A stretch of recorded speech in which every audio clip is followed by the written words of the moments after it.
Assalamu alaikum, ladies and gentlemen. This is your host Shiva Gill. Programme current affairs with Shiva Gill के साथ मौजूद हूँ. आज एक बड़े अहम टॉपिक पे हम बात करने वाले हैं, जो पाकिस्तान का मेन इशू है और कोर इशू है. थोड़ा सा मैं आपको तारुफ में बताती जाऊँ कि it is all about IMF loans और बैलेंस ऑफ ट्रेड के पाकिस्तान के जो मामलात हैं वो किस तरह से चल रहे हैं और पाकिस्तान का जो टोटल डेट है वो कितना है और हमने इस से बाहर कैसे निकलना है और अभी जो स्ट्रैटेजीज चल रही हैं वो क्या है. मैं थोड़े से आपको इसके फिगर्स जो है वो इंट्रोड्यूस करवाते जाऊँ. जो पाकिस्तान का टोटल डेट है that is 29.861 trillion, which is sharply increasing day by day and on yearly basis unfortunately कम होने की बजाय या फिर एक नॉर्मल सिचुएशन होने की बजाय ये इंक्रीज़ हो रहा है. साउथ एशिया का जो एक टोटल लोन है दैट इज़ 6.7 बिलियन, जिसमें से almost 30-35% which is coming by the side of Pakistan. जो रेशो था इन 2020 डेट का 2018 से अगर हम शुरू हों तो 72% था. 2019 में इसका रेशो 85.56% तक चला गया. 2020 में अगर देखें तो पैंडेमिक की सिचुएशन थी और पैंडेमिक की सिचुएशन में एक स्पेशल जो IMF के बोर्ड ने लोन अप्रूव किया था वो था 1.386 बिलियन का, जिसकी डिसबर्समेंट की गई थी पाकिस्तान को इसके कोविड के जो पैंडेमिक है इसको एड्रेस करने के लिए. और 2020 में हमारा जो GDP और डेट रेशो हो गया था दैट वाज 87.2%. अभी अब करंट सिचुएशन को देखें तो 2021 के अगर हम फिगर्स को देखें तो उसमें हमारा जो करंट डेट रेशो जा रहा है दैट इज़ 85.97%.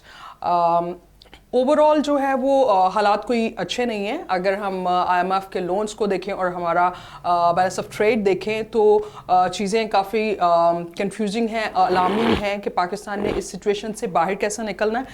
हम इस पे बहुत अहम बात भी करेंगे. हमारे जो आज के मेहमान मौजूद हैं उनसे भी आपको इंट्रोड्यूस करवाएंगे, वो अपनी एक्सपर्ट ओपिनियन इस पे देंगे कि एक्चुअली ओवरऑल हमने इसको कंट्रोल कैसे करना है. और ये जो हमारे एक्सटर्नल डेट हैं पाकिस्तान के वो अगर नेक्स्ट 12 मंथ्स में हम देखें तो वो जी 117500 मिलियन US$ के लॉन्ग टर्म के एक्सटर्नल डेट में आते हैं, जो कि प्रोजेक्ट किया जा रहा है कि इसकी ट्रेंडिंग इंक्रीज़ हो जाएगी after 2021 that will be going to 11800.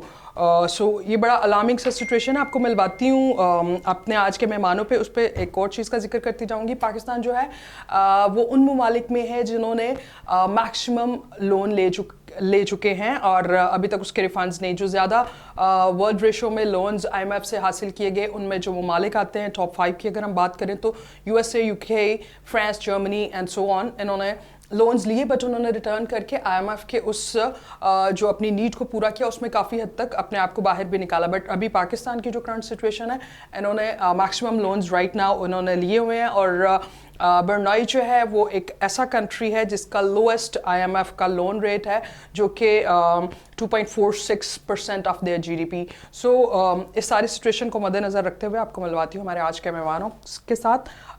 हमारे आज के जो पहले मेहमान हमारे साथ मौजूद हैं सुहेल लशारी साहब, प्रेसिडेंट रह चुके हैं LCCI के, और उसके साथ साथ जी सोजक ग्रुप के एंटरटेनमेंट ग्रुप के जो हैं वो CEO भी हैं. और वेलकम लशारी साहब, वेलकम ऑन द शो. हमारे आज के जो दूसरे मेहमान हमारे साथ मौजूद हैं CEO फोर ब्रदर्स हैं और जी वो एक्टिंग जो है प्रेसिडेंट भी रह चुके हैं LCCI के. सो नदीम कुरैशी साहब हमारे साथ मौजूद हैं. अस्सलाम वालेकुम sir. Welcome to both of you sir. बड़ा आज हमने कोर इशू जो है उसको पिक किया है और अब थोड़ा सा लोगों की फैसिलिटी के लिए लशारी सब थोड़ा सा एलेबोरेट करें कि एक्सटर्नल डेट क्या है, IMF से हमें कितने कर्जे लेने पड़ते हैं, क्यों लेने पड़ते हैं, और जैसे सऊदी अरेबिया से भी हमने सॉफ्ट लोन्स लिए, सॉफ्ट डेट्स लिए, तो ये सारे क्या हालात. बिस्मिल्लाहिर्रहमानिर्रहीम. आपने अपने इंट्रो में बहुत सारी फिगर्स दे दी हैं और मगर मैं यहाँ से इसका आगाज़ करूँगा कि पाकिस्तान में सबसे पहले कब लोन लिया गया और इसकी लोन जो IMF है, वर्ल्ड बैंक है, दूसरे डोनर एजेंसीज हैं, उनसे पाकिस्तान गाए बगाए कैसे लोन लेता रहा और फिर उन लोनों से हमने क्या किया। Sure. सबसे पहले तो ये बात है कि पाकिस्तान ने 1950 में पहले IMF को अप्रोच किया, that was for the first time कि पाकिस्तान ने इनको अप्रोच किया था फॉर अ लोन, और उस वक्त 80-85 हज़ार डॉलर थे, उस वक्त इतने ज़्यादा पैसे भी नहीं थे। मगर जो IMF है वो अपने तय दो किस्म के लोन देता है। एक होता है उनका जनरल रिसोर्स अकाउंट, जिसको GRA कहते हैं। ये जो कम गरीब मगर ज़रा कम थोड़ी सी गरीब लोगों के लिए देते हैं, और इसमें इसको ये स्टैंड बाय अरेंजमेंट भी कहते हैं, जिसको हम ज़द-ए-आम में बेल आउट पैकेज भी कहते हैं। दूसरा का तरीका होता है पॉवर्टी रिडक्शन ग्रोथ ट्रस्ट, वो PRGT होता है, वो ज़्यादा मज़ीद गरीब जो मुल्क होते हैं उनके लिए होता है। तो ये दो किस्म के ये लोन देते हैं। और जैसे मैंने पहले बताया कि 1950 में हमने पहले इनसे लोन लिया, और इस वक्त तक हम इनसे 22 दफ़ा लोन ले चुके हैं अपना IMF से। ये भी सिर्फ IMF की बात हो रही है, और 13 दफ़ा बेल आउट पैकेज लिया है जब से हमने शुरू किया 1950 में। अब देखना ये है कि ये जो हम लोन लेते हैं इनका फिर हम करते क्या हैं। शुरू में वर्ल्ड बैंक ने जब ब्रोक किया तो हमने 2 डैम बना लिए, that was a good thing to do. उसके बाद आहिस्ता आहिस्ता जितनी भी हुकूमतें आती रहीं वो लोन्स लेती रहीं, और इससे पहले जो पीपल्स पार्टी की हुकूमत थी उसने सबसे ज़्यादा 7.9 बिलियन लोन लिया, जो अब मौजूदा हुकूमत ने उससे भी ज़्यादा लोन ले लिया। असल बात ये होती है कि हमारी जो इम्पोर्ट्स हैं वो हम शुरू से ही इम्पोर्ट ओरिएंटेड, इम्पोर्ट जनरेटेड हमारी इकॉनमी रही है। हमारी इम्पोर्ट्स हमेशा एक्सपोर्ट से 2 गुना 3 गुना ज़्यादा होती थी, और हम दुनिया की हर चीज़ इम्पोर्ट करना आसान समझते थे, और बनाना और ख़ुद मैन्युफैक्चर करना हमारे लिए थोड़ा सा मुश्किल था। और अभी भी उसी स्टांस पे हम जा रहे हैं कि हमारी जो मैन्युफैक्चरिंग है, हमारी जो एक्सपोर्ट्स हैं, वो अभी भी जिसे आपने भी कहा कि वो डिफिसिट में है, इसलिए हमें फिर लोन लेना पड़ता है। मगर असल बात ये है कि अगर आप लोन लें भी तो उस पैसे को इस तरीके से खर्च करना चाहिए कि उससे हम पैसे कमाएं और फिर उससे लोन वापस करें। वो सेल्फ जनरेटिंग किस्म की लोन्स होने चाहिए। मतलब ये नहीं कि आप मतलब तनख्वाह देने के लिए या लोन पे लोन वापस करने के लिए आप लोन ले रहे हैं, तो फिर ये तो आपका जो सर्कुलर डेट टाइप चीज़ है वो क्रिएट होती चली जाएगी। वो जो ऑयल एंड गैस का सर्कुलर डेट है वो एक अलग चीज़ है, वो भी एक बहुत बड़ा डेट है हमारे ऊपर। मगर ये डेट भी सर्कुलर टाइप शुरू हो जाता है कि आप लोन लेते हैं, फिर लोन लेने के लिए दोबारा लोन लेते हैं और वापस करते हैं। तो मेरा ख्याल है कि हमें आप इस दौर में, जबकि पिछले 25-30 सालों में दुनिया ने पूरी एक करवट बदल ली है और वो कन्वेंशनल जो मैन्युफैक्चरिंग है वो भी बदल रही है, तो हमें भी चाहिए कि हम बड़ी जल्दी इस सूरत हाल को मद्देनज़र रखते हुए लोन पे निसार कम करें, और अगर लेना भी पड़ता है तो ठीक है, कहीं पे यूटिलाइज करें जहाँ पे कॉन्सिक्वेंसेस बेहतर हो, उसको इस तरीके से इस्तेमाल करें कि हम उससे कमा सकें। उससे हम देखिए अस्पताल बनाएं ताकि हमारी हेल्थ अच्छी हो, हम इसी तरह मैन्युफैक्चरिंग में लेके जाएं, इकोनॉमिक जोन्स बनाएं, और इसी तरह के बहुत से ऐसे प्रोजेक्ट्स हैं, डैम्स हैं जो इसके भी हमें ज़रूरत है वो बनाएं ताकि वही पैसा जनरेट हो। जैसे बिजनेसमैन भी लोन लेता है अपनी कंपनी चलाने के लिए, तो तभी लेता है जब वो समझता है कि जी मैं इस पैसे को लेके एक इंडस्ट्री खड़ी कर लूंगा और फिर मैं उसी इंडस्ट्री से कमा के जनरेट करूंगा। जी, तो पाकिस्तान का भी रवैया यही होना चाहिए। सर जी, अगर IMF का जो बेसिक हम बात करें तो जब लोन देते हैं तो वो एक सर्टन जो आपकी इकोनॉमिकल पॉलिसीज़ हैं वो इम्प्लीमेंट करनी पड़ती हैं, और फिर आपके जो टैक्सेस हैं वो हायर किए जाते हैं, लोअर स्पेंडिंग होती है, और गवर्नमेंट की जो बोरोइंग है उसको डिक्रीज करने के लिए, रिड्यूस करने के लिए मैयर्स दिए जाते हैं। आप इसको किस तरह देखते हैं कि IMF की क्या सर्टन पॉलिसीज़ होती हैं और क्यों वो डिज़ाइन की जाती हैं for any of the country, और उनके क्या बेनिफिट्स हैं? देखिए बात यह है कि over the period of some time, IMF has become a debt enforcer. यानी कि लोन देता है मगर फिर वो शर्लक की तरह अपना पाउंड ऑफ फ्लैश मांगता है। तो वो फिर आपकी, क्योंकि जब आप उनसे पैसे लेते हैं और आप बेल आउट हो रहे होते हैं, आपके पास बैंक्रप्सी के करीब करीब पहुंचे होते हैं, यानी कि 2 या 3 महीने की सिर्फ आपके पास फॉरेन एक्सचेंज रह गया होता है और इम्पोर्ट पर्पजेस, तो फिर आप एक डेस्परेट सिचुएशन में चले जाते हैं। तो जब उस डेस्परेट सिचुएशन में जाते हैं तो फिर IMF अपनी टर्म्स डिक्टेट करता है। मतलब कि ये कहते हैं ना कि हम किसी की ब्लैकमेल में नहीं आएंगे, Implement करवाते हैं। Yeah. ठीक है जी, ये कहना बड़ा आसान है कि जी हम किसी की ब्लैकमेलिंग में नहीं आएंगे, फिर वो उसकी ब्लैकमेलिंग में आते हैं। Exactly. और फिर जितनी भी आपकी बड़े बड़े डिसीजंस है, इकोनॉमिक डिसीजंस, वो IMF ले रहा होता है। अगर ना भी ले रहा हो तो जो आपने डिसीजन लेने हैं आपको IMF से अप्रूव करवाने पड़ते हैं कि भी ये ठीक है कि नहीं ठीक है, हम इसको इम्प्लीमेंट करें कि ना करें। सो ये एक बहुत बड़ी ट्रेजिक बात है कि IMF has become I'm repeating myself, debt enforcer, और उसमें ये बड़ी चलाकी और होशियारी से भी काम लेते हैं और आपको प्रोजेक्ट्स जो हैं वो प्रोजेक्ट्स के जो है आपको सजेस्ट भी करते हैं जो अनवायबल होते हैं कि आप सड़क बना लें, आप ये कर लें, और फिर उसके ऊपर जबरदस्ती आपको भी पैसे एट टाइम्स देते हैं, और अगर आप जबरदस्ती ना लें तो ये इवन रजीम चेंज करवा देते हैं। सो कहने का मकसद ये है कि ये बड़ा डेलिकेट अफेयर है और हमें जितनी जल्दी IMF, वर्ल्ड बैंक और ऑल अदर डोनिंग एजेंसीज से अगर हम निकल जाएं तो बहुत बड़ा बेहतर होगा, क्योंकि अदरवाइज IMF आपको एक फ्रीडम ऑफ बिजनेस नहीं देता, फ्रीडम ऑफ पॉलिसीज नहीं देता, क्योंकि वो कहता है कि मेरे पैसे आप कैसे वापस करेंगे, जिसकी वजह से आप देख रही हैं कि पेट्रोल की प्राइसेस Exactly, बढ़ रही हैं, बिजली की कीमतें बार बार बढ़ रही हैं, और फूड इनसिक्योरिटी और फूड इन्फ्लेशन हो रही है। ये सारा कुछ मतलब उस एम्बियंस में हो रहा है जिसमें आप लोन ले लेते हैं और फिर आप फंस जाते हैं। एग्जैक्टली नदीम कुरैशी साहब हमारे साथ मौजूद हैं, उनसे भी मैं तकरीबन यही बात पूछना चाहूँगी कि सर IMF जो है वो लोन उन कंट्रीज़ को देता है हुआ hit by the global financial crisis. So जब ग्लोबल फाइनेंशियल क्राइसिस चलता है तो तकरीबन मोर देन 50 कंट्रीज़ को IMF ने लोन्स दिए हुए हैं, और यही कि पॉलिसीज़ जो है वो अपनी इम्प्लीमेंट करते हैं। आपका इस पर क्या स्टांस है? बिस्मिल्लाहिर्रहमानिर्रहीम। मेरा ख्याल है कि सुहेल शारी साहब ने बड़ा अच्छी तरीके से एलेबोरेट किया और आपने जो शुरू में फिगर्स भी दी। एक्चुअली हमारी बदकिस्मती ये है कि हम बहुत दावे करते हैं कि जी हमारा बैलेंस ऑफ ट्रेड जो है वो ठीक हो गया है।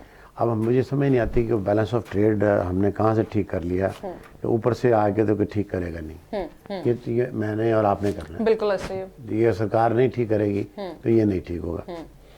नंबर एक कि अब बैलेंस ऑफ पेमेंट की जब बात करते हैं तो आपने किया क्या इस साल, पिछले 2.5 साल में, पौने 3 साल में मैं देखूं तो आपने इतना ही किया है कि 19-20 की इकोनॉमी को उठा के जो आपकी एक्सपोर्ट मार्केट की थी, और वो भी non availability in India, Bangladesh, China, वो कस्टमर टेक्सटाइल का आपकी तरफ आया। आपने उसकी वजह से कोई $2-3 बिलियन का इंक्रीज किया। फिर आपकी कैपेसिटी नहीं थी, जितनी कैपेसिटी थी फुल कैपेसिटी पे चलाने के बावजूद भी आप वो मतलूबा नताइज नहीं ले सके जो आप ले सकते जी, जी। इससे बहुत ज़्यादा आगे जा सकते थे।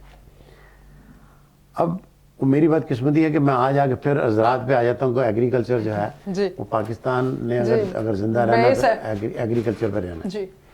तो अगर ये कॉटन, ये चीज़ें हम यहाँ प्रोड्यूस कर रहे होते तो ये जो हमने बाहर से लाई हैं उसकी बजाय हमारा शॉर्टफॉल ना आता, और हमारा जो टेक्सटाइल सेक्टर बूम कर रहा था वो कंटिन्यूटी में रहता। एग्जैक्टली। और वो उसको पीछे बेसिक हमारे पास रॉ मटेरियल था ही कोई। एग्जैक्टली। और सर अलमिया ये हुआ कि पहले ऑर्डर्स नहीं मिलते थे, अगर पैंडेमिक में सिचुएशन ऐसी क्रिएट हुई कि आपको बड़े अच्छे ऑर्डर मिल गए तो आपके पास कपास ही मौजूद नहीं है, जबकि आप एग्रीगेरियन काम। एग्जैक्टली। और उसके बाद मैं समझता हूँ कि ये आज की बात नहीं है, पहले से भी और आज भी। आप पहले ज़रा आप जो आपको नज़र आता है जो कि हमारी आज की गवर्नमेंट कहती है कि जी हमारा इंपोर्ट बिल इतना हो गया और एक्सपोर्ट बिल इतना हो गया, और भाई उस वक्त कोई एक्टिविटी चल रही थी तो पैसे एक्सपोर्ट आपकी नज़र आ रही थी, इंपोर्ट हो रही थी, मशीन इंपोर्ट हो रही थी, इंडस्ट्री लग रही थी, CPEC चल रहा था।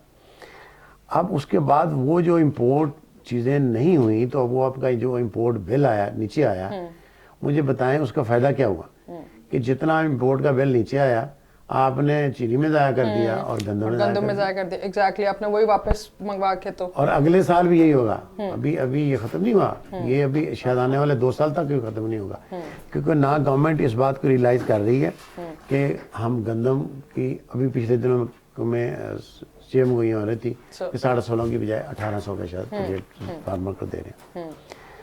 اچھا سندھ والے نے آلریڈی 2000 روپے اناؤنس کیا ہوا. اب میری سمجھ نہیں آتی کہ آپ اس وقت بندے کو اٹریکٹ کریں گے جس وقت اس نے بیچنے جانا یا جس دن آڑتی اس سے خرید کے لے جائے گا. ایگزیکٹلی یہ کام پوری دنیا میں پلاننگ ہمیشہ پہلے ہوتی ہے. فصل لگنے سے 2 مہینے پہلے ریٹ اناؤنس کرتی ہے.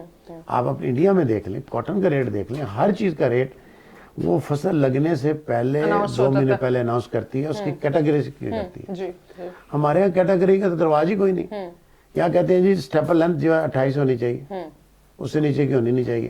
مجھے بتائیں اگر یہ آپ پاکستان میں لا رکھتے ہیں تو جب یہ ٹیکسٹائل والے ایپٹما والے جب امپورٹ کرتے ہیں تو جو امپورٹ کرتے ہیں وہ 25 کرتے ہیں. ایگزیکٹلی دیکھیں نا, قانون تو دونوں کے لیے ہونا چاہیے. Same. میرے فارمر کے لیے بھی ہونا چاہیے کہ 28 کا مال بکے گا, Exactly. اور جو باہر سے آئے گا وہ بھی 28 کا ہے. باہر سے ہم منگاتے ہیں تو 25 کا منگا لیتے ہیں, گھر میں منگاتے ہیں تو آپ 28 کی بات کرتے ہیں. بالکل ایسا ہی ہے. اور پھر اس کے بعد اس کو ریٹ نہیں دیتا. انڈیا کے اندر اس وقت 5 ریٹ چلتے ہیں. انہوں نے 5 کیٹیگری بنائی ہوئی ہے 25 سے لے کے 33 تک اسٹیپل لینتھ جو ہے, اور ہر کیٹیگری کا ریٹ اناؤنس ہوتا ہے کہ آپ کو یہ ملے گا. لیکن انفارچونیٹلی پاکستان میں ایک ہی ریٹ ہوتا ہے, اور ایپٹما کسی کو 10 روپے زیادہ دینے کے لیے تیار نہیں ہے کہ فارمر اگر کہے, کیونکہ جب آپ نے اسٹیپل لینتھ 30-32 لینی ہے تو اس کا مطلب یہ ہے کہ آپ کی ییلڈ کم ہونی ہے. تو اس ییلڈ کم ہونے کا اگر اس کو کوئی پریمیم پرائس نہیں ملے گی تو کچھ بھی نہیں ہو سکتا. فارمر کیوں کرے گا؟ سر ہمارا انفارچونیٹلی اگر فارمر کا ایشو دیکھا جائے تو ہمارے ہمسائے ممالک میں بڑا ایک بوم مل رہا ہے, اور انٹرنیشنل میڈیا نے اس بات کو بڑا اٹھایا, بیکاز یہ ہم سارے ایگریکلچر بیسڈ کنٹریز ہیں میجورٹی. سو یہ ایشو جو ہے وہ بہت سے کنٹریز پہ امپلیمنٹ ہو سکتا ہے, نیدر لیس بٹ پاکستان پہ بہت زیادہ, بیکاز پاکستان کے کسان جو ہے وہ ان کا تو مسئلہ یہ ہے کہ شروع سے کوئی چیزیں ڈیفائنڈ ہی نہیں ہے, ہماری فیسیلیٹیشن ہی نہیں ہے ایگریکلچر سیکٹر کے لیے, اور گورنمنٹ کے اس کے لیے کوئی پالیسیز ہوتی نہیں ہیں. تو انفارچونیٹلی یہ چیز کل کو ہمارے ساتھ بھی ہو سکتی ہے, ہمارا کسان بھی کھڑا ہو سکتا ہے اب for their rights which is their right.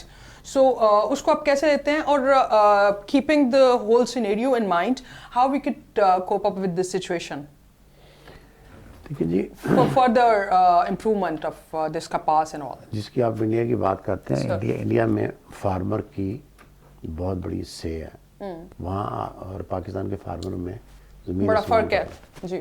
یہاں بیچارہ المیہ یہ ہے کہ ایک فارمر دیتا ہے, چیزیں لگاتا ہے, فصل لگاتا ہے, اس کو بچ کے پیسے فابیا, نہیں بچے تب بھی, دونوں صورتوں میں اس بیچارے کو آپشن نہیں ہے, کوئی پوچھنے والا نہیں ہوتا, کوئی پوچھنے والا نہیں ہوتا. اور اس کے بعد آپ اس کی دیکھیں, اس کو بجلی کا ریٹ کیا لگتا ہے, اس کو یوریا کتنے میں ملتی ہے, اس کو DAP کتنے کی ملتی ہے, انپٹس کتنے کی ملتی ہے. اور پاکستان میں جو بیچارہ بیٹھا ہے اس کو انپٹس کی پرائس آلموسٹ مور دین ڈبل پرائس اس کو ملتی ہے. پھر جا کے اچھا بیک ٹو دا پوائنٹ کہ میری سمجھ سے باہر ہے کہ ہم کیسے کھڑے ہو گئے, اور اس کے بعد اگر سسٹینیبلٹی ہو گئی ہے تو پھر اب ہم IMF کے پاس کیا لینے جا رہے ہیں. جی ایگزیکٹلی. جب آپ فگرز دے رہے ہیں اور گورنمنٹ کے ریپرزنٹیٹیو یہ کہہ رہے ہیں جی ہمارا تو بیلنس آف ٹریڈ جو ہے, جب آپ بیلنس آف پیمنٹ میں کھڑے ہو گئے ہیں, آپ کہتے ہیں جی ہم نے پچھلے والوں کے قرضے بھی دے دیے اور وہ دیتے جا رہے ہیں, تو پھر آپ بیلنس آف ٹریڈ آپ کا ٹھیک ہے, تو آپ IMF کے پاس مزید قرضے کیوں مانگ رہے ہیں جی. آپ اندازہ کریں 2.5 سالوں میں آلموسٹ میرا حال ہے کچھ فگر اس کی جو بنتی ہے 18.7 کے قریب بنتی ہے, کیونکہ انہوں نے IMF سے لے چکے ہیں. تو اس کا مطلب یہ ہے کہ جو پچھلے ادوار کے اندر جو کام ہوتا رہا, اللہ کے فضل سے جب یہ 5 سال پورے کریں گے تو ان سے 2 قدم آگے جائیں گے, پیچھے نہیں جائیں گے. انفارچونیٹلی یہ بڑی الارمنگ سچویشن, ان پہ مزید بات جو ہے اس کو جاری رکھیں گے. یہاں پہ وقت ہوا ایک چھوٹے سے بریک کا, اسٹے ٹیون ود اس.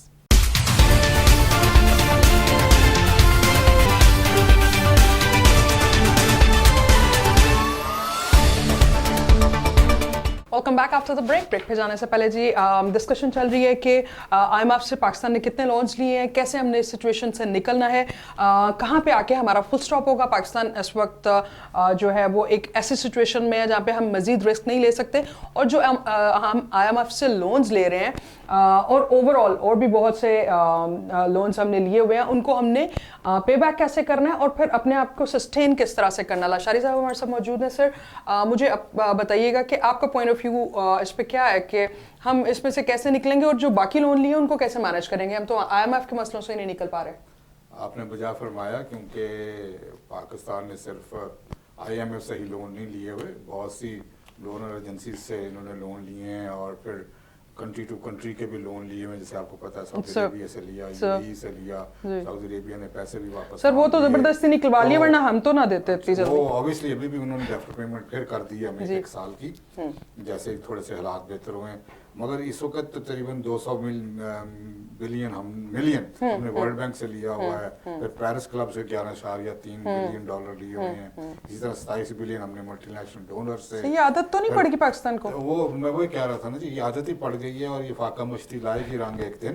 तो इंटरनेशनल बैंक्स और सकूक से तकरीबन 12 बिलियन लिए हुए हैं, तो ये तकरीबन 87.2% ऑफ द GDP जैसे आपने मेंशन किया था बन जाता है, जबकि लॉ है कि लोन्स जो हैं वो 60% से ज्यादा नहीं होने चाहिए GDP के। तो हमने ये तकरीबन 2018 से हम तो 90s को टच करने वाले, तो वो हमने तोड़ा हुआ है। और हम अभी भी असल जो ट्रेजेडी है ना जी, वो ये है कि हम छोटे छोटे कामों के लिए भी ना वर्ल्ड बैंक और IMF से लोन लेने के चल पड़ते हैं। मुझे अच्छी तरह याद है कि डिफिट है, उससे IFC से हम लोन लेते हैं। इवन कि जी हमने अगर ADR सिस्टम पाकिस्तान में बनाना है, अल्टरनेट डिस्प्यूट रेजोल्यूशन का, तो उनसे लोन लेके तो हम उस पॉलिसी फ्रेमवर्क को बना रहे होते हैं। इसी तरह बहुत से ऐसे छोटे छोटे काम है, अगर हमने FBR में रिफॉर्म्स लाने हैं तो हम लोन लेके कर रहे होते हैं, जबकि इस किस्म के लोन हमें बिल्कुल नहीं लेने चाहिए और हमें अपनी इंडिजिनस मतलब कि पैसों से ये सारे काम करने चाहिए। मगर बात वही है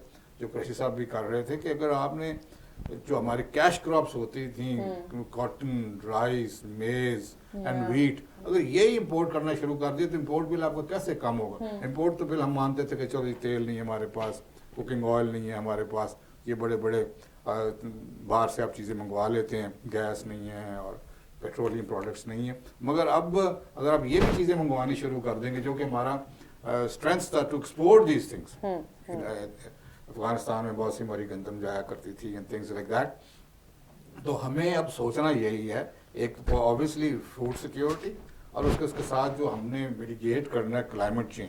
Pakistan is the most affected by the climate change, smog भी नहीं खत्म होता है। उसके ऊपर फिर जैसे लोकस्ट आ जाती है और चीज़ें हो जाती हैं कि हमने अपने फार्मर को, क्योंकि सबसे बड़ी चीज़ ही फूड सिक्योरिटी, पाकिस्तान में इसीलिए कोई हंगामा नहीं होता कि अक्सर लोग पाकिस्तान के रात को भूखे नहीं सोते। मगर अगर ये सिचुएशन शुरू हो गई तो फिर आप समझें यहाँ भी दंगा मुश्ती शुरू हो जाएगी। तो हमें चाहिए कि हमें अपने कैश क्रॉप्स, क्योंकि हमारी बहुत सी इंडस्ट्री जो है वो एग्री बेस्ड है। इवन अब मेज़ के ऊपर भी केमिकली इसको ट्रीट करके बहुत अच्छी इंडस्ट्री लगाई जा सकती है, और इसी तरह दूसरी भी इंडस्ट्रीज़ हैं जो कि हमारी एग्री बेस्ड है। सो हमें इसलिए कोशिश करनी चाहिए कि हम एग्रीकल्चर को with better seeds, with better technology of irrigation, harvesting, seeding, हम ऐसे तरीके शुरू करें जो दुनिया कर रही है, ताकि हमारी प्रोडक्टिव यील्ड बढ़े, हमारा स्टैंडर्ड ऑफ प्रोडक्ट बढ़े, तो फिर obviously we can match with the world. Nadeem Qureshi साहब हमारे साथ मौजूद हैं। सर मैं आपसे डेफिनेटली पूछना चाहूँगी, आपके ज़रा IT टेलको सेक्टर को साइड पे रखते हुए एग्रीकल्चर पे बेसिक हम फोकस करते हैं कि पाकिस्तान एक एग्रीकल्चर कंट्री है, आप एक एग्रीगेरियन होते हुए कपास और बहुत सी मेन प्रोडक्शंस जो हैं वो आपकी अपनी क्रॉप्स में है। तो सर आप बेसिकली इसको कैसे देखते हैं, इम्प्रूव कैसे करना है, जो हमारे पास ऑर्डर्स आए हैं उनको कैसे मैनेज कर सकते हैं कि हमें जो हमारा रॉ मटेरियल्स हैं वो इम्पोर्ट नहीं करने पड़े, हमारी अपनी प्रोडक्शन जो है उसको बेहतर कैसे कर सकते हैं, और कौन सी चीज़ें हैं जो हमें इम्प्लीमेंट करवाने की ज़रूरत है गवर्नमेंट से? मुझे तो नहीं लगता कि गवर्नमेंट जो है कोई करवट बदलेगी और उसके बाद कोई रेवोल्यूशन आ जाएगा, क्योंकि पिछले 72 साल में तो एग्रीकल्चर में रेवोल्यूशन नहीं आया, और आने वाले 72 साल में भी ऐसा ही लगता है कि ये ऐसे ही रहेगा अल्लाह के फजल से। अल्लाह ना करे, अल्लाह ना करे। और क्योंकि इनफैक्ट देखिए, आप बात करते हैं शुगर केन की जी, मैं उसको शुगर केन की बात नहीं करता हूँ। आप शुगर केन से सिर्फ चीनी नहीं बनाते, आप देखिए शुगर केन के बाद आप उसकी हस्क को generation of the fuel, electricity, उसके बाद एथेनॉल उसमें से निकालते हैं, मेथनॉल उसमें से निकालते हैं, ایون اس کی شوگر مڈ تک سیل ہوتی ہے, جی جی الکوہول اس میں سے نکلتی ہے. مجھے بتائیں کہ کیا شوگر سے ہمارے لیے کوئی چینی نکلتی ہے؟ بہت سی چینی تو چیزیں ایک سمجھے کہ بائی پروڈکٹ ہے اس جی کی. جی جو کاسٹ والی آئٹم ہے وہ کچھ اور ہے. آپ میز کی بات کر رہے تھے, گندم کی بات کر رہے تھے, یہ ساری چیزیں جو ہیں یہ صرف اس سے صرف ایک روٹی نہیں بنتی, اور بہت ساری چیزیں ہیں کہ جو اس کے پروڈکٹ بنتے ہیں, بائی پروڈکٹس بنتے ہیں. تو ہم پچھلے 72 سال کے اندر جتنی جنگ لڑ رہے ہیں, اور لون جیسے کہ شاہد صاحب نے کہا, میں سمجھتا ہوں ایک نیپتھا کریکر ہے کہ جو کہ پلانٹ کوئی نہیں لگا سکتا, صرف گورنمنٹ لگا سکتی. اور یہ جو لون ہے, ہم ایک دفعہ آنکھیں بند کر کے کوئی تو ایک نیک کام کر دیں. اب نیپتھا کریکر کوئی لے جائیں, عام بندہ نہیں لگا سکتا, اتنا بڑا یونٹ ہے. اگر وہ یونٹ پاکستان میں لگ جاتا ہے تو اس کا مطلب یہ ہے کہ بہت ساری فیکٹریز جو ہیں آپ کی کیمیکل کی ایکسپورٹ بند ہو جائے, امپورٹ بند ہو جائے. تو سب وہ تو ہونی چاہیے, اٹس اے گڈ سائن. آج فارماسیوٹیکل مٹیریل جتنا بھی ہے یا آپ انڈیا سے لیتے ہیں یا چائنا سے لیتے ہیں. پاکستان میں تو 2.5 مالیکیول بنتے ہیں, اس کے علاوہ تیسرا مالیکیول نہیں بنتا. جب تک آپ بیسک کی انڈسٹری کو ڈیولپمنٹ نہیں کریں گے اس وقت تک نہیں ہوگا. اور یہ لون کا مطلب وہی ہے کہ لون برائے لون لیتے ہیں ہم, یا لون دینے کے لیے, تو یا پھر ہم نے M N A M Ps کو خوش کرنے کے لیے کہ آپ نے اس کو اتنے پیسے دے دیے ڈیولپمنٹ کے. لیکن اصل لون کی جو میتھ ہے, دیکھیں میں کاروبار کرتا ہوں, جی جی, میں اگر بینک سے لون لیتا ہوں تو مجھے نفع نہ ہو تو میں لون لوں گا نہیں. ایگزیکٹلی, لیتے اس کو پروفٹ کرنے کے لیے کہ اسی میں سے جنریٹ کر کے ان کو واپس بھی کرنے اور اپنے بھی کمانا. میں بینک سے لون لیتا ہوں تو اس میں سب سے پہلے اپنا نفع کماتا ہوں. بالکل, پہلے میں اپنے امپلائیز کو پیسے دیتا ہوں, پھر اس کے بعد اپنے اخراجات دیتا ہوں, پھر اس کا مارک اپ دیتا ہوں. جی, اور اس کے بعد میری باری آتی ہے, اگر میرے پاس پیسے نہ بچتے ہوں تو میں کبھی بینک کے پاس نہیں جانا نہیں. جی, تو میری سمجھ نہیں آتی کہ گورنمنٹ میں اتنے بڑے اکانومسٹ بیٹھے ہوئے ہیں, لیکن ان کو اتنی چھوٹی سی بات سمجھ نہیں آتی. صرف اتنی بات اسٹیٹمنٹ دینا مناسب سمجھتے ہیں کہ پاکستان جو ہے نا جی سرکل ڈیٹ سے باہر آ رہا ہے, پاکستان کا یہ ٹھیک ہو رہا ہے. سر کیسے یہ اسٹیٹمنٹ دے دیتے ہیں؟ اگر کوئی 10 لوگ بھی بیٹھے ہوں, اکانومسٹ بیٹھے ہوں, سو ان کو سمجھ آتی ہے کہ نہیں آ رہی, یہ کیسے اس طرح کے اسٹیٹمنٹ دے دیتے ہیں؟ وہ پولیٹیکل اسٹیٹمنٹ ہوتی ہے ساری, اس کا کوئی بیسیکلی کوئی بیس کے ساتھ کوئی تعلق نہیں ہوتا. جتنی پولیٹیکل اسٹیٹمنٹ جاری کر دیتے ہیں. آج دیکھیں نا, آج تک گورنمنٹ جو ہے یہ کہتی آئی ہے کہ جی ہمارا بیلنس آف ٹریڈ ٹھیک ہو گیا, ہمارا بیلنس آف ٹریڈ ٹھیک ہو گیا. آج آپ آئیے میں کدھر دوڑ رہے ہیں, 18-19 تو لے چکے ہیں آپ. اب مجھے بتائیں پیچھے کیا رہ گیا؟ ہاں جی, ہاں جی, ہاں پچھلی گورنمنٹ بھی کوئی 28-29 کے قریب لے گئی تھی, انہوں نے بھی اللہ کے فضل سے 30 پہ چلے جائیں. اور لیکن کوئی چانس نظر نہیں آتا کہ ان میں سے کوئی بندہ بھی کوئی اچھی بڑی بیسک کی انڈسٹری لگائے گا, جو کہ ایک پرائیویٹ سیکٹر میں پاسبل نہیں ہے. آپ پبلک پرائیویٹ سیکٹر کو بھی ملا سکتے ہیں کہ چلے بھلے آپ کچھ لون لے رہے, کوئی تو اس ملک کے اندر کوئی نیکی کا کام کر دیں کہ کوئی بیسک کا پلانٹ لگا دیں جس سے آپ کی امپورٹ کم ہو. جب تک امپورٹ کم نہیں ہوگی اس وقت تک ایکسپورٹ تو آپ کی کیسے بڑھائیں گے؟ مجھے بتائیں, آپ کی کاسٹ آف ڈوئنگ بڑھے, آپ کی مینوفیکچرنگ کاسٹ کم نہیں ہوگی تو آپ کی ایکسپورٹ کیسے بڑھے گی؟ اس کو بڑھانے کا صرف ایک ہی طریقہ ہے کہ خدا کے لیے ایک سال میں سمجھ لیں کہ یہ لون جو لیا آپ نے, یہ 2 بڑے پروجیکٹ ہے وہ لگانے, پھر دیکھیں کیسے ڈیولپمنٹ کرتے. سر پرائیویٹ پبلک سیکٹر کی جو آپ نے بات کی, سب سے اہم پہلو یہ ہے کہ پرائیویٹ سیکٹر تو تیار ہوتا ہے کہ کوئی جوائنٹ وینچر کر لیں, ہمیں جہاں تک ہیلپ پاسبل ہے آپ پالیسیز دے دیں. ایون فائنانسز کا بھی جو پبلک کو کبھی بھی نہیں کہا جاتا کہ یہ سیکٹر سپورٹ کرے, پرائیویٹ سیکٹر کہتا ہے ہم اپنی مدد کر لیں گے. تو جب یہ ایک لائزوننگ بڑی اچھی کریٹ ہو سکتی ہے, پھر گورنمنٹ کا ہر ریپرزینٹیٹیو کا وہی مائنڈ سیٹ کیوں ہوتا ہے؟ ایکچولی میں سمجھتا ہوں کہ گورنمنٹ کا جو مائنڈ سیٹ ہے نا جی, گورنمنٹ نے ریفارمز پالیسیز دینی ہے. جب تک آپ ایک پالیسی دیتے ہیں وہ ایک بندے ایک پولیٹیکل ٹینور میں بھی پوری نہیں رہتی. وہ 5 سال اگر سٹے کرتے ہیں تو وہ 5 سال کے لیے بھی پالیسی سٹیبل نہیں رہتی. آپ ہر روز جب پالیسی کو ریویو کرتے ہیں, چیزوں کو کیسے انکریج ہوگا, اس پاکستان میں کیوں انویسٹ کرے گا. آج بھی اگر آپ نے بات بالکل صحیح کہی کہ آج آپ پبلک سیکٹر کو چھوڑ دیں, پرائیویٹ سیکٹر کو بھی لے لیں کہ جی آ کے तो आप invest जॉइंट करें। हैंड्स विद अस जी। और लेकिन प्रोटेक्शन चाहिए। मैंने अगर पैसा लगाना है, मैंने फैक्ट्री लगानी है, मैंने अपना हर चीज़ दाव पे लगा के लगानी है, वो इसलिए नहीं लगानी। तो सर डिस्पर्समेंट गवर्नमेंट करे ना, इतना तो उनका बनता है। जब लोन्स ले रहे हैं तो कुछ ना कुछ उसके मैयस तो लें कि कहीं ना कहीं तो नजर आए कि यूटिलाइज हो रहे हैं। जैसे लाशारी साहब ने शुरू में बताया कि जब 1950 में शुरू किया तो डैम्स बनाने शुरू किए, अब जरूरत हो तो अब बनाते नहीं है, कहाँ लगाते हैं सड़कों को, क्या करना है? नहीं जी, अब आप देखिए एक भी कोई प्रोडक्टिविटी इन्होंने की हो किसी भी पिछले 30 सालों में कि लोन लिया और उस लोन में से ये आपका 2 बिलियन 3 बिलियन का ये प्रोजेक्ट लगा। जी आप मैं कहता हूँ जी, एक लोन में से ना एक डिटरमिन हो जाए कि हमने प्रोजेक्ट निकालना है। एक निकालना, इसमें से इतना हिस्सा जो है हमने इस काम के लिए निकालना। एग्जैक्टली। मैं इसमें ये ऐड करना चाहूँगा कि पॉलिसीज की बात होती है, इंसेंटिव्स की बात होती है। मैं तो इस नतीजे पे पहुंचा हूँ कि हमें किसी इंसेंटिव्स की जरूरत नहीं है। सिर्फ जो रिस्ट्रिक्शंस है ना गवर्नमेंट की काम करने की, वो ही हटा दें और फिर देखें कि पाकिस्तानी बिजनेसमैन कैसे काम करता है। यानी कि जब 36 से ज़्यादा महकमे आपके पीछे पड़े हों, इजाज़त लेने की इतनी मुश्किल हो, बिजली का कनेक्शन लेना इतना मुश्किल हो, जिसको हम ज़रेआम आजकल ईज ऑफ डूइंग बिजनेस कहते हैं, वो ही सिर्फ रिस्ट्रिक्शंस हटा दें, छोड़ दें इंसेंटिव को, हम उसका भी मुकाबला कर लेंगे। ये मेरी बात अगर कहीं पहुंचती है तो मैं समझता हूँ कि ये सबसे अहम बात है कि हमें जो पकड़ा और जकड़ा हुआ है काम करने से वो रोक दें, छोड़ दें, तो हम पनपना शुरू हो जाएंगे। हुकूमत के अपने जो सिलसिले हैं वो जाने और उनका काम जाने, मगर जो वर्किंग बीज हैं, क्वीन बी जो मर्जी करे, विद वर्किंग बीज को लेट देम वर्क, और जब वो काम करेंगे तो ऑटोमेटिकली वो हुकूमत पे भी रिफ्लेक्ट करेगी। मगर सबसे बड़ी बात तो ये है कि जो एक पेज की बात होती है ना, तो बिजनेसमैन जो कमाऊ पूत है, जो सबको कमा के दे रहा है, जिससे सबकी तनख्वाहें और मुल्क चल रहा है, वो एक पेज पे नहीं है। तो असल में इनको एक पेज पे लेके आने की बात है।